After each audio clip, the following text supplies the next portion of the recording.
Imagine this for a second. A country, you know, globally celebrated for its stunning beaches, that vibrant music, amazing hospitality. Jamaica, right? Now, picture that same country potentially becoming a new hotspot for a global mineral rush. Hmm. It sounds almost unbelievable, doesn't it, Jamaica? But the facts emerging from, under the island's surface, they're turning heads in the global mining industry big time. It's really quite something. And like you said, this isn't just a news story popping up. It could signal a real paradigm shift for the entire nation. So today, our deep dive is focused exactly there on these recent, really extensive discoveries of gold, copper, silver, mainly driven by Canadian exploration companies. Hmm. Our mission essentially is to unpack these findings, look at the huge economic potential, but also critically examine the big questions, the significant risks this all raises for Jamaica's future. Okay, let's dive in then. Leading the charge, as you mentioned, is C3 Metals Incorporated. They're a Canadian junior exploration firm, and they've been, well, pretty quietly but very effectively carving out a major presence across Jamaica. Hmm. We're talking serious mineral rights here. Almost 18,000 hectares they hold directly, plus another 10,000 hectares through a joint venture with Jafisque's Jamaica. Right. That's a massive area. It stretches across multiple parishes. They've clearly been systematically looking for promising spots. And that's systematic work. It's paid off. They've delivered some genuinely compelling results. Take their Bellas Gate project down in St. Catherine. In 2023, C3 Metals announced a major discovery hit. A drill hole intercepted 390.7 meters of copper and gold mineralization. 390 meters. Wow. Yeah, exactly.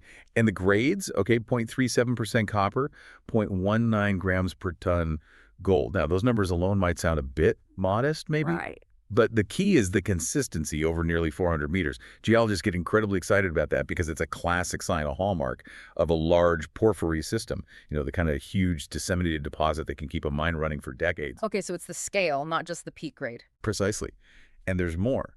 In the Northwest Project area, they also found what they call a red bed copper target. Now, this is different from the igneous porphyries. It's typically sedimentary. Think copper precipitating out in ancient riverbeds or lakes. Interesting. And globally significant, too, these Yeah. red bed deposits. They actually make up the second biggest source of copper production worldwide, right after porphyries. Gotcha. And what about the soil sampling? I heard the C3 team was blown away. That's the word they used, yeah. And you can see why. They identified a 120-meter wide zone averaging 0.12% copper just in the soils, another 90-meter zone at 0.13%. A 50-meter zone hitting 0.16%, and a really striking one, a 205-meter wide zone averaging over 450 ppm parts per million copper. Okay, put that 450 ppm into perspective for us. Is that good? It's very good. For context, anything over, say, 300 ppm copper in soils is considered highly anomalous. It strongly signals something worth drilling underneath. These numbers are well above that threshold. So overall, they've outlined this zone that's 2.7 kilometers long already, and it's still open, meaning it could continue in both directions. Widths ranging from 20 meters up to that 205 meters. That is an enormous target area. It really is. Right. And the significance hasn't been lost on the major players. There's been a huge development there. Freeport-McMoRan, the world's largest copper producer, they're now earning into the Bellas Gate project. Really? Freeport? Yep. They can acquire up to a 75% stake by funding up to $75 million in exploration and related costs. Wow, 75 million. When a giant like Freeport commits that kind of capital, it speaks volumes about how they see the potential. It significantly de-risks the project for a junior like C3 Metals. It certainly does. That's a massive vote of confidence. It makes you wonder, have you seen discoveries like this pop up unexpectedly in your own career? What's that aha moment like when the data just clicks? Oh, absolutely. The aha moment. Yeah. It's often a mix, isn't it? Years of systematic work finally paying off, plus maybe a little bit of luck, frankly. But when you see those consistent high grades over really wide intervals, or you see the soil geochemistry lining up perfectly with the geology, yeah, there's a definite thrill. Like finding the first big pieces of a puzzle. Exactly. A potentially very valuable puzzle. Yeah. And Bellas Gate definitely fits that description. But C3 wasn't done. Their attention also turned to the Connors project, right? And the results there were pretty compelling, too. They were indeed. In 2024, C3 announced another significant hit at Connors, a 79-meter zone containing 0.71% copper and almost half a gram per ton gold, 0.49 GMED. 79 meters. And within that, a really rich section, sort of a sweet spot. 46 meters running at nearly 1% copper, 0.97% to be precise, and 0.7 grams per ton gold. Okay, nearly 1% copper over 46 meters. Why is that particularly attractive? Well, it's the combination of grade and width again. To give you some crucial context, many profitable porphyry mines around the world, they operate on much lower average grades than that. Lower than 1%. Oh yes, significantly lower sometimes. Yeah. So the fact that Connors is showing almost 1% copper plus gold over a pretty substantial width, that makes it very economically interesting. These are strong, robust grades. They're definitely enough to grab serious attention from major mining companies looking for these kinds of multi-metal systems. And just when you thought it couldn't get more exciting, news from Arthur's Seat in Clarendon, the surface sampling there in 2025, I mean, the numbers were just wild. They really were something else. You're talking about results like 13.8% copper, nearly 500 grams per ton silver in some individual rock samples grabbed from the surface. 13.8% copper and 500 grams silver. That sounds astronomical. It is. And it wasn't just one freak sample. They had 11 different samples that showed more than 4% copper. Now, 4% copper is considered high grade anywhere in the world. So what do numbers like that actually suggest? I mean, 13.8%. Well, grades like that, 13.8% copper, 500 grams silver, they're usually found in incredibly rich but often localized zones, sometimes called bonanza grades. Now, surface samples don't always perfectly predict what's damped down over large areas, but they're powerful indicators, very powerful. Mhm. They strongly suggest that Jamaica might host much, much richer zones of mineralization than anyone really thought possible. Maybe high-grade veins or feeder structures within the bigger porphyry system. And what kind of reaction does that cause in the industry? Well, it definitely causes a buzz, Yeah. an announcement like that. It often triggers a bit of a rush. Other explorers suddenly get very interested in staking ground nearby. I bet. And C3 had one more early success story at Provost, finding metals close to the surface. That's right. At Provost, the assay showed gold and copper mineralization, but significantly, it was quite shallow, only about 150 meters deep. Okay. And this whole pattern, we're seeing copper and gold occurring together, often in these large, continuous zones, Yeah. sometimes near surface. It's all very characteristic of porphyry-style deposits. If these early findings are proven out, if they delineate a large economic resource, well, it could firmly plant Jamaica on the global map for copper-gold systems. And these are exactly the kinds of deposits that major mining companies are constantly hunting for because of their potential for long-life production. So if C3 Metals is maybe the pioneer who kicked the door open, then Mhm. Barrick Gold, they're the heavyweight stepping into the ring. That's a good way to put it. Barrick isn't just any company. We're talking about one of the largest gold producers on Earth. Huge operations across continents, North and South America, Yeah. Africa, Asia. So when a company with Barrick's sheer size, their global reputation, takes a serious interest in Jamaica, it signals something much bigger than just routine exploration. It means they've seen data they find compelling, they recognize the real potential for world-class discoveries. They don't mess around with small stuff. Exactly. They simply don't. Their whole business model is built on finding and developing truly massive, long-life mines, assets that last for decades. And Barrick isn't just window shopping. They're making a serious move. In 2025, they announced a partnership with Geophysics Jamaica, didn't they? They did. A partnership to meticulously go over a huge land package, 4,000 square kilometers. 3,000? Square kilometers. Yeah. It's being called one of the largest, most systematic exploration efforts in Jamaica's history. And what's their plan? How do they tackle something that big? Their strategy is, well, pretty straightforward but very powerful. They'll use the latest tools, modern geophysical surveys from the air, detailed geological mapping on the ground, extensive soil sampling. The goal is to pinpoint the best spots, the drill-ready targets, by the end of this year. Okay. And the significance here is crucial. Barrick doesn't waste time or money on small prospects. Okay. Like I said, their model demands finding deposits that can produce millions of ounces of gold or, billions of pounds of copper over decades. Hmm. If they're putting this kind of effort into Jamaica, it's a very strong signal that their initial analysis, their data, points towards something potentially massive. So this creates a really fascinating dynamic, doesn't it? You've got C3 Metals, the junior, proven success, but, limited funding, relatively speaking.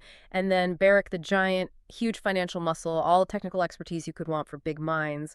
What happens now? What are the potential outcomes for Jamaica? It sets up an incredibly exciting scenario, really. If both companies keep hitting success, well, Jamaica could realistically see multiple major mining operations starting up within the next decade, maybe even sooner. And think about this. If Barrick finds the kind of world-class copper deposit they often look for, The sheer scale could put Jamaica in the same conversation as, say, Chile or Peru when people talk about copper exploration potential. Wow, Chile and Peru. It could fundamentally reshape the country's entire economic outlook. It's potentially that significant. Okay, so let's pivot then. What does this all mean for Jamaica itself? Let's talk about the economic side, the societal impact. Well, the timing of these discoveries, it couldn't be more critical, frankly. Jamaica's economy has historically leaned very heavily on two main pillars, right? Tourism and bauxite mining. Yeah, tourism and bauxite. But both industries are facing some serious challenges. Tourism, as we know, is incredibly vulnerable to global shocks, economic downturns, health crises like we saw recently, hurricanes, and bauxite. Production has been declining. There's intense global competition, plus growing environmental concerns about the impact of bauxite mining and alumina refining. So the traditional legs are looking a bit wobbly. You could say that, which is precisely why gold and copper mining could potentially emerge as a vital third pillar for the economy. Copper, especially. It's arguably one of the most critical metals for the future. Think about the green energy transition. Right. EVs, solar panels. Exactly. Electric vehicles, a single EV uses nearly 4 times as much copper as a regular car. Solar panels, wind turbines, upgrading power grids, it all needs massive amounts of copper. Demand is soaring. It's surging. Not just rising, surging. If Jamaica has major copper deposits, it's positioned perfectly to benefit from this huge global trend. And gold. What role does that play? Gold's different, but also valuable. It's the classic safe haven asset. When things get uncertain globally, investors tend to buy gold, which supports its price. So if Jamaica becomes a steady gold producer, that provides a reliable source of foreign exchange, which is crucial for the economy. Even moderately sized gold mines can generate hundreds of millions of dollars every year if they're run well. And jobs, presumably. Oh, absolutely. Huge job creation potential.